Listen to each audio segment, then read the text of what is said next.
लाहौर में पीटीआई का power show मुकर्ररा वक्त पर जलसा खत्म ना होने पर पुलिस हरकत में आ गई। शाम 6 बजते ही एहलकार कहना की जलसा गाह पहुंच गए। रहनुमाओं से स्टेज खाली कराने पर इसरार किया, साउंड सिस्टम और लाइटें बंद करा दी। पुलिस एहलकारों के इसरार पर तहरीक इंसाफ के चेयरमैन बैरिस्टर गौहर रहनुमाओं समेत स्टेज से उतर गए। वजीर आला खैबर पख्तूनख्वा अली अमीन गंडापुर काफिले समेत ताखीर से जलसा गाह पहुंचे। शुरका को बताया कि सारी रुकावटें तोड़कर पहुंचे हैं, उनकी हाजिरी कबूल की जाए। बहुत जल्द बानी पीटीआई को रिहा करवाया जाएगा।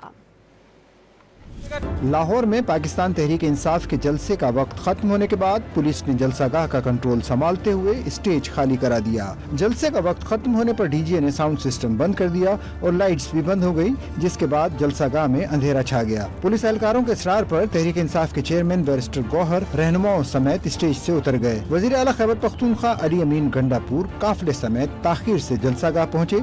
उन्होंने शुरका को कहा कि सारी रुकावटें तोड़ कर पहुँचे हैं, उनकी हाजिरी कबूल की जाए। बहुत जल्द बानी पीटीआई को रिहा कराया जाएगा। इससे कबल जलसे से खिताब करते हुए चेयरमैन पीटीआई बैरिस्टर गौहर ने बावर कराया कि आजाद अदलिया के सिवा कुछ कबूल नहीं। एक दूसरे के रास्ते बंद करने की बजाय रास्ते खोलें, आना ना छोड़ी तो मुल्क तबाह हो जाएगा। एक दूसरे के रास्ते बहुत बंद किए, अब मजीद रास्ते बंद ना करो, रास्ता निकालो।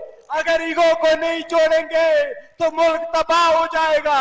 अवाम को अवाम से नहीं लड़ाना, इदारे को इदारे से नहीं लड़ाना, खुदारा खून का नाखून ले। उन्होंने वाजे किया कि पीटीआई अपनी पुरअमन तहरीक जारी रखेगी।